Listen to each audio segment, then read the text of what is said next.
You're right, the Nazi flag was a tough one. She actually sewed it together. She just got a bunch of fabric. And then we burned it afterwards. Yes. Then we got together, had some beers, burned the Nazi flag. That's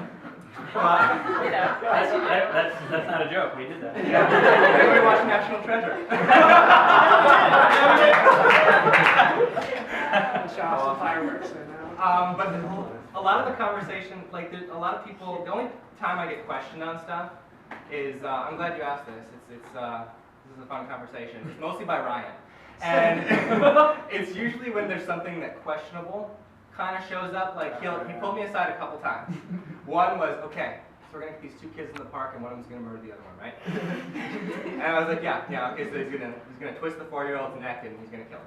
It's like, okay, it's in episode 3, the episode just prior to tonight's episodes, and he was like, I'm not really comfortable with this, because those kids we just met too. And he was like, I just want to make sure we're handling it right, and we handled it safely. Everybody had a great time. That kid loved it. Yeah, he loved it. And then because we did the whole thing where, okay, Blake, now we're gonna put your coat on backwards, and then you twist your head. And so his head came back over the back of the coat, and he fell over. He just thought it was hilarious. And then the second time was the Strand household, the whole spousal abuse situation. Yeah. Which was very awkward. Yeah. It was very awkward. I think it was going to be an earlier episode, and when you originally wrote that scene, it just, I don't know, it just seemed it felt so wrong. It felt really wrong. It felt too soon, too real. We hadn't earned it. It might be the most rewritten scene that's in PoPS. Yeah. Until. Sure, until Chris wrote an episode, and then there were a lot of conversation. He's probably pretty sick of me by now. But man, that scene was really powerful. Or I mean, just that whole arc in that episode was really powerful. That's my favorite thing probably ever in the show. I mean, just that shot when Virginia comes in, it's like, God, it was awesome. That's shocking. Yeah. Yeah. I knew it was going to happen in the script, but once I saw it, it was like that was like probably the biggest shocker comparing the script to what actually was filmed. It was like, oh, that's great. That's perfect and terrible at the same time. But also, the more I think having it wait for a later episode too, like the filming has gotten better. The way that we're able to show these things just keep getting better and better, so that we can actually show it in all its glory and like have it be done the right way for such a serious, plot. Absolutely. And in episode 3, we just had not earned it. Like Virginia as a character hadn't earned it. We as a production had not earned it. And by episode 6, by this point in episode 6, so little has happened that people just want to see something happen. And so when that goes on, it's like... Yeah, but it makes a big impact. Yeah. Do you mind if I ask you guys, was anybody disturbed in a way that they're like, I wish I wouldn't have seen that? Or, like, do you think we handled it poorly or anything? Was anybody offended? Be brutal. Yeah. Which part? Just the abuse whole part or Virginia's interaction? Well, both. Either, I mean, yeah. obviously you're supposed to not feel comfortable with the spousal abuse part. Yeah, if you felt good about that, then it's another conversation. Then you probably really like the Nazi flag scene. I don't know, I felt a little bit uncomfortable with it, but I oftentimes feel uncomfortable in like superhero movies where like things get destroyed. I'm like, in real life, that would be really awful. So I was like, I felt a little bit like that, but that's not necessarily a bad thing. It's like, I think a representation of it's a real, like starting to be like a real superhero thing that I'm uncomfortable with what's happening. And may I say, I appreciate that you were uncomfortable with it. It makes you feel good. I thought it was actually like the next step that you guys could have taken, like making it something serious. Because obviously there's tons of comedy throughout the whole show, and it was a stark contrast. And I kind of liked how serious it was, but like how much justice actually was given at the end of it. It kind of made it justify why it was such a serious topic instead of just like, no, we're just gonna throw this in there. All right, awesome. It didn't feel thrown in. It was Right. so well. And it was a good counterpoint to the scene in the meth lab, because that is so superhero and that was so small and domestic. I mean, then the most uncomfortable part of that was when he punched her in the gut. Obviously, so yeah. That was really brutal. I mean, it looked brutal, and so I think it was the way you guys played it and intercut it with the scene in the meth lab. I think really drove home. She needed a different kind of hero experience than Don. Yeah, and it was really weird. The guy who was doing the abuser, Mr. Strand, that was his house. Like, that was his house. We had no place else to shoot. I was like, hey dude, can we use your house? and he's like, let me talk to my wife. And so, like, his wife had to take off, and then they were friends forever. Those two have known each other in social situations for like ever. And she's like a dear friend of ours. And I do like 15 to 20 minutes of outtakes in every episode on the disc, and I had to throw an outtake of them hugging just in there, just because. Like every time after, like, there would be a fight sequence, like after we call cut, they'd be like, okay, everybody okay here? Like they would reassure each other. She's actually the fiance of Damon, the guy who plays Damon in the show, and so he was like off to the side, just being like, "Oh my god, this is really horrible." Like, yeah, it is, man. Can I ask a question, like a random nitpicky question? Yeah. With her eye, is she supposed to have been wearing blue makeup to like hide it, or is that supposed to be a bruise? No, in the close-up, it looks a little painted on. Yeah. You got a little too close there.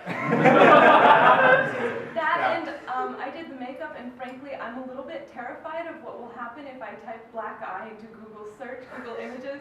I kind of just don't want to deal with it. A lot of it was, yes, this is what a black eye looks like, right? And it was partially my mistake because we shoot it flat, which means it looks a lot less there's a lot less color in the raw footage, and we boost the contrast a lot in post and everything. And it just kept not looking like when we were doing it through the window scene, I just couldn't see it, you know. And I should have just known, like, once we corrected it, would have popped a little better. Yeah. And I just kept pushing it too far. It looks good in every other scene. In the other We're shot, right here except on for, it, right? So that's like, Delete the video. that's it. Yeah. Hold it down. Yes. I just point out that I really love the music in the show and all like the different genres that you guys managed to fit in there. But also at the end of the episode, that guy that's laughing that says, "Haha, it's simple to power squadron." And I really like that, even though it's for like 2 seconds at the end. That's all. Thanks. It's your girl arc. Yeah, it is the Gur arc. For Whedon fans. Yeah, I was like season 1 through 7 of Buffy behind your head. I was like, yes! Yeah, and it's on season 4 is on the mantle in episode 2. Oh, that's me. Yeah, Oh. it's just me, and I just pitch shifted my voice. Yeah. Okay. Yes. So with all the effects that you guys have been doing and with the budget, do you feel like there's like powers that you want Donald to have that you can't do, or are there things that like you're kind of feel like you've reached a point where like maybe you've had too many powers, or? You want to answer this one, Chris? Well, sort of, because it was a discussion that we had for episode 7. He wrote Because- episode 7. We had that discussion because Well, when we episode 6 was supposed to be done at the beginning of April. And at that point, So- when effects continued to take another 3 months, we were like, okay. Because of certain effects of this episode, we kind of shot them at the same time, or at least tried to. So the effects of episode 6 were taking so long and so hard, we realized that we had to tweak some of our ideas we had for episode 7.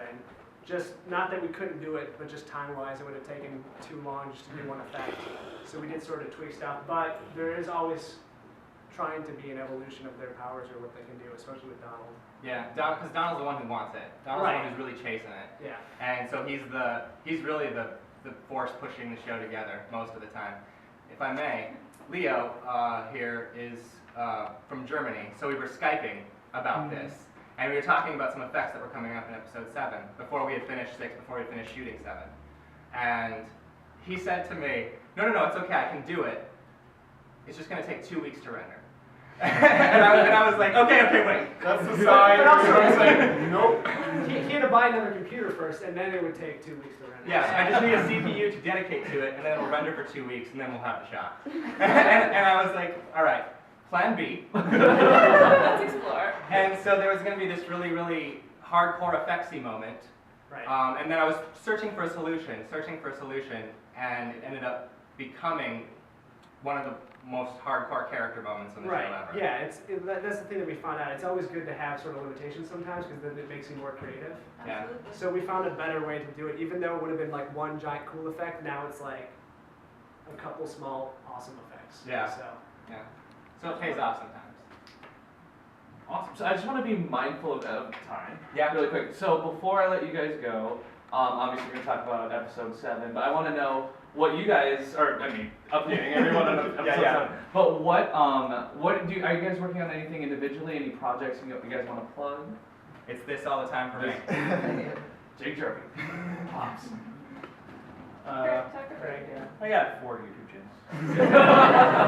Yeah, just follow this Doing guy. stuff every day on all of them. So, Yeah. Hardcore. I don't know, I've always got like a bunch of different projects going on, but if you ever want to check out my YouTube channel, it's Harmony Joyride, so youtube.com/Harmony Joyride. I do something called LK Lightning, which is sort of come off from the show. Sort of all the lightning effects we saw in this episode were all a bit more advanced, a bit more complex than last episode, so I built a tool for it that Ryan then used to create all the awesome effects. I only built the tool. We had many Skype video tutorials Yeah, like where he 40 taught hours me or something. Yeah, Crazy. it was a lot. Yeah. And I have sort of expanded the functionality of that, and that's being used in indie films, Hollywood, Bollywood, and a lot of different productions by now. So that's pretty cool. I have a lot of jobs as well, aside from the show. Ryan and I are supposed to be working on something again. It's in the works. We're working on the script right now, so I'll Yeah. let you know. So that's another show to find Will I be through part of that too? Harmony Joyride. Okay, please. What are you doing? You're not doing My shoelace broke today. Relacing his Everyone's got a project. Cool. Well, at the ranch, we the local feature, for those of you who don't know, is a film series we created and debuted this fall that celebrates Chicago filmmakers. We've got another one coming up November 16th, a film called Close Quarters, which is awesome. So if you want to find out more about Catalyst Ranch and our offerings, feel free to stop me, stop anyone. We can send you up to the mailing list. If you want to find out what I do geek-wise, I write a column on Go Pride called Geek On. So I do that. And my theater company is having a gala event. If you guys want to, everyone to be a star, we're doing it's called the Chicago Casting Auction, where you can bid for a lead role in Joseph and the Amazing Technicolor Dreamcoat. Crazy town. Yeah. And how about the space? Right? Yeah, this is The place fun. awesome. I was saying to Jake, you guys need to have like some sort of bohemian like layup or some new villain or something. New location. We would love to have you guys. So, see, episode 7. Is there anything, what's up there? Can't really talk about episode 7. Just Do a it lot for more me right mischief now. gets into. It's all shot. Yeah, it's And, completely shot it's already. hilarious and awesome. Yeah. Oh yeah. Actually, I don't know. Tell everybody you know that we need more money for our Indiegogo campaign. Yeah, It's ending on Wednesday, Oh, it ends and we are nowhere near Yeah. it. Yeah. So that's going on. If you go to my channel, Pineapple Boy Films, or just search Jake Jarvie, you'll find it. It's after every update from the last. Yeah. If you go to anything on the channel, it's the last thing on the I video. might do a live show to help fundraise that. He funded the entire last episode with his live show last Yeah, time. he I was saw a that. fundraiser, it's great. Producer. What's that? Yeah, I got a producer credit because I. my live show. So before we go, and again, thank you all so much for turning out. And if anybody has cameras or wants pictures with Craig, right back there. So let's just should we go out there and just, Jill, will you get us for a big group update? If everyone kind of wants to stand in group together, what was going to happen is for the beginning of the update,